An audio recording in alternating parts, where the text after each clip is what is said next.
Good afternoon. My name is Daniele Struppa. I'm the president of Chapman University, a highly selective institution in Orange County, just an hour south from here. And I'm very pleased to introduce to you your speaker tonight, Jack Horner, who is actually a presidential fellow at Chapman University. Now, Jack Horner is probably the most famous paleontologist in the world. So you may be asking yourself, what is a paleontologist doing at the Montgomery Summit? Well, I don't know exactly. I think you have to ask Jamie, because he's the one who invited him. But I can tell you that when I hired Jack to Chapman University, I got the same question from my trustees. Why are we hiring a paleontologist? We don't have a paleontology program here at Chapman University. So we don't really have an answer to that, but what I can tell you that the answer lies in the very special nature of Jack. He's a very famous paleontologist, essentially the guy behind the entire embryology theory for dinosaurs. You may know him, or you have seen a replica of him if you watch any of the Jurassic Park movies, because he's kind of the Alan Grant. So he was the inspiration for the character, not only the inspiration, but also the consultant for the entire series of the Jurassic Park movies, I believe, except the very last one. And he's a truly remarkable individual. His story of as a student at the University of Montana and the challenges he had because he's somebody who learns differently from the way the majority of us do. And that was really one of the reasons why we brought him up to Chapman University, to help us create an institution where different learners can do as well as other learners, and in fact can bring their unique capabilities to the institution, to the other students, and to the faculty alike. He's an incredible storyteller. I don't know exactly what he's going to tell you today. His expertise is on extinction of dinosaurs. And of course, lots of companies go extinct, so I don't know whether he's going to draw a comparison with that. He gave a talk recently at Chapman University and scared the student because he told them how education could become extinct. So I think you're going to be surprised by what he says, but I'm really happy and honored to introduce him. And I would like to please ask you to please welcome Jack Horner.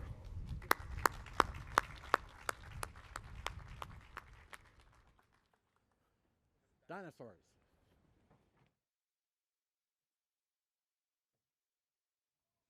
Thank you, Daniel. Dinosaurs. Anybody remember dinosaurs? Anybody seen Jurassic Park? How come it's only people on this side? What happened to you people? Do you ever feel like you're in the wrong place? I feel like I came to the wrong conference. It might be down, maybe it's in the next hotel somewhere. I've been sitting here listening to a lot of your talks. I'm sure they're really good. I have no idea what you're talking about. They all sound the same to me.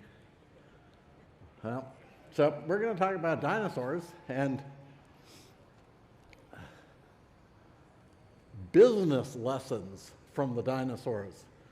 I figured I'd throw that word in there just kind of to make you feel, well, who knows.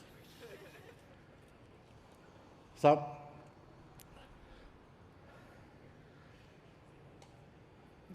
hopefully, if anything, if nothing else, hopefully you can go home and have a good conversation with your children or your grandchildren and show them that you learned something about dinosaurs.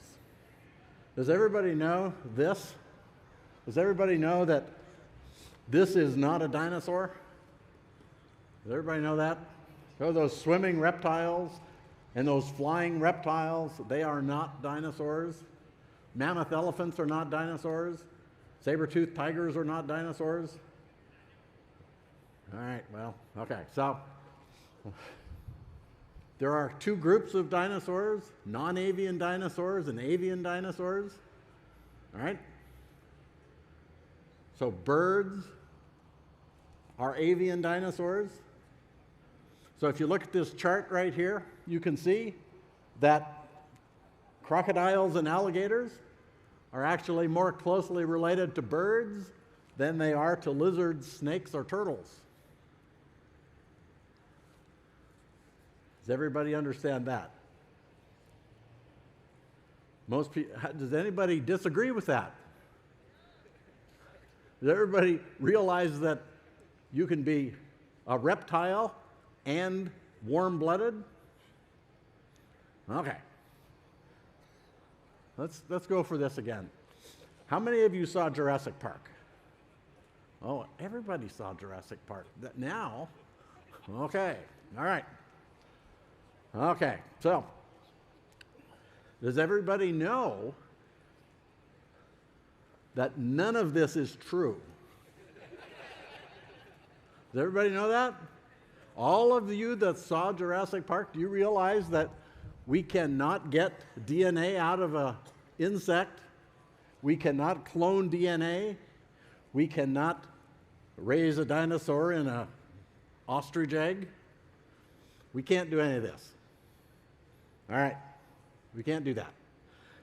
Also, these dinosaurs that you see in the movies, they don't look like that.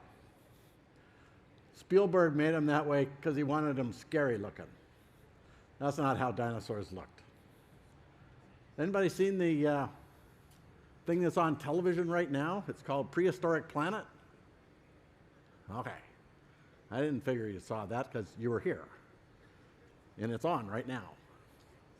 All right, so this is not what dinosaurs look like either. So let's talk about dinosaurs. They dominated the earth for 155 million years. All right? And we know that because we find their bones everywhere. We find them all over the world. And we find them by the thousands all over the world. And we have these absolutely fantastic skeletons that we excavate from the ground. Now, I'm telling you this because there is a whole bunch of people in our country that do not believe in dinosaurs. A whole bunch of them. So we have lots of them, and we take them out of the ground, we stand them up, and we put them in our museums. So non-avian dinosaurs dominated the earth.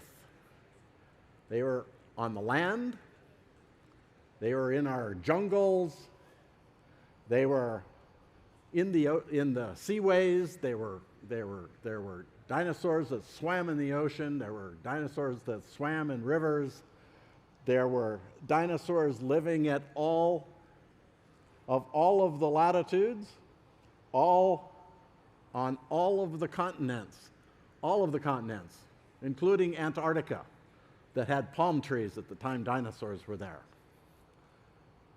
Non-avian dinosaurs suppressed mammalian evolution for 130 million years. And they were highly social creatures. We know that we actually find their fossils brooding, in brooding positions. They brooded their eggs very much like birds, like avian dinosaurs. Some of them burrowed and put nests in the ground. We have those preserved as well. We have evidence that they brought food to their babies. Some of them nested in giant colonies. We have colonies that cover a square mile. We have some that are found with babies actually in the nest, that they died in the nest. We have evidence that they lived in giant aggregations. We have an aggregation in Montana that has 115,000 skeletons all in one place. They traveled in gigantic herds or legions. We know that the duck-billed dinosaurs were like this, the horned dinosaurs were like this. Some non-avian dinosaurs were small and had feathers that they probably used for display, just like avian dinosaurs. They were the largest animals to have ever walked on Earth. And, you know, I assume that most of you know we have a bit of a pollution problem in our world right now, having to do with methane, and the sauropod dinosaurs, we think, actually produced as much as we do right now. The global output, we think, was about the same during the Jurassic period. So, you know, a lot of people would like to have a pet dinosaur, but I can tell you that they would not smell very good. So, the world was ice-free, the global climate was warm, continents were slowly moving apart, the continents were drifting apart, the oceans were getting larger, there were a lot of animals in the ocean, including the mosasaurs, the plesiosaurs, these are the marine reptiles, a bunch of animals related to squids and octopi called cephalopod ammonites. There were rudisted clams, flying reptiles, some of them small, some of them medium-sized, some of them gigantic with wing spreads 40 feet, as big as airplanes. So life was good. Food resources were plentiful. The dinosaurs mostly ate ferns, tree ferns, plant ferns, ferns. They were really into ferns. The horned dinosaurs were doing a lot of experimenting. Horned dinosaurs, these are all displays that are probably sexual, so it's sexual selection. And we think that dinosaurs faced off in elaborate displays, and we think that they danced. We think that bird dance was actually something that evolved from their ancestors, the dinosaurs. They were vividly colored. That's what I say about the ones that are in Jurassic Park, right? They're brown and gray because Steven Spielberg didn't think they'd be scary enough if they were vividly colored, so we don't see those. They were feathered. Meat eaters were stalking plant eaters. Meat eaters were killing and eating plant eaters, or scavenging their dead, or eating each other. Ecosystems were stable. Sea levels were dropping, the continents were growing. All was good on planet Earth. 65 to 66 million years ago, 66 million years ago, everything was good. Life was good. All was good on planet Earth.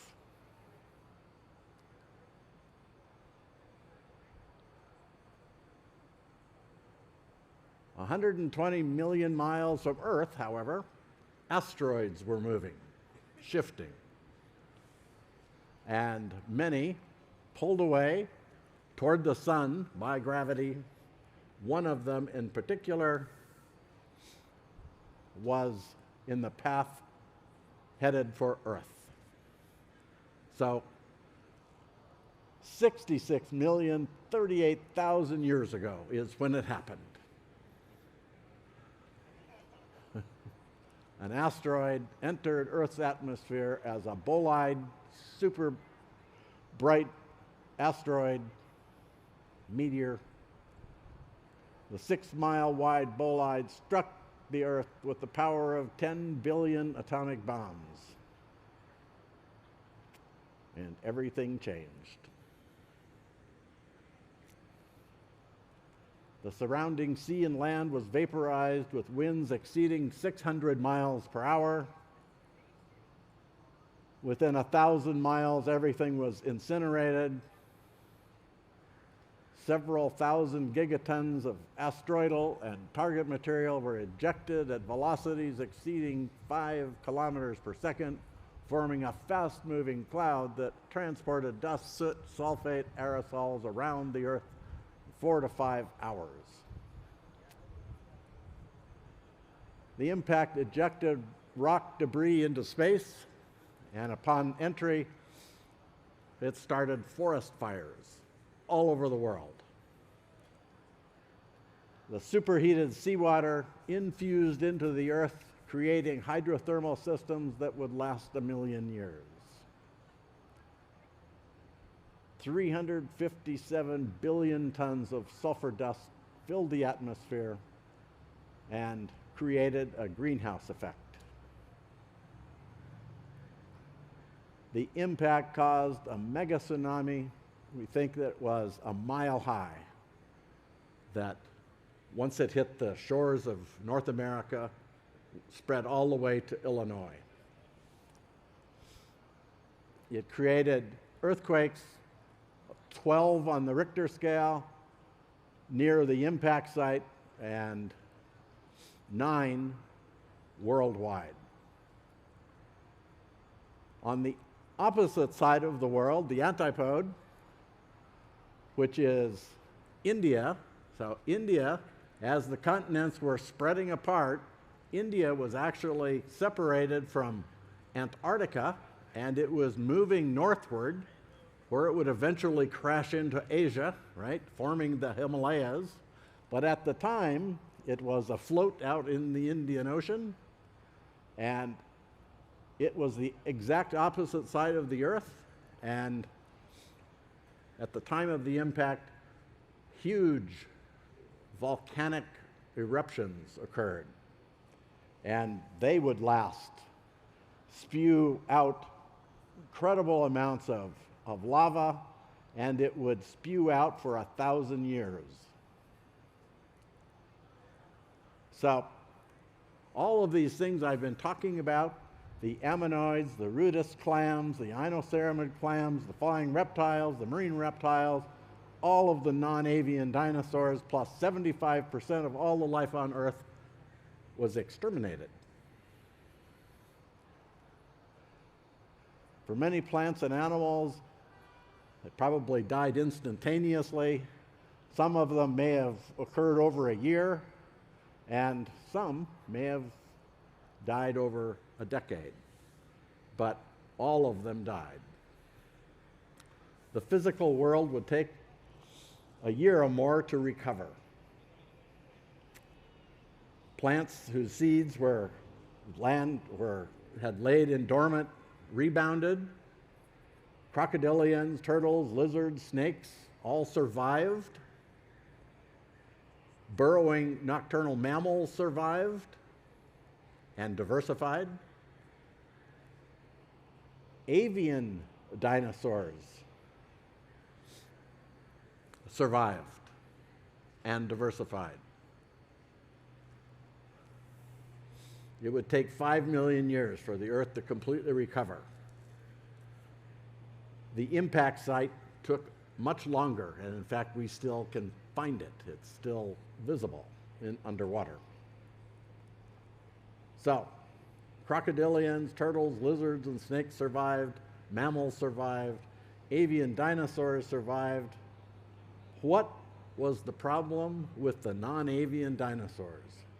Why did the non-avian dinosaurs go extinct and the avian dinosaurs survive? It's an interesting question. People have been asking it for a long time. Nobody's actually positively sure about what it is, but one thing is clear.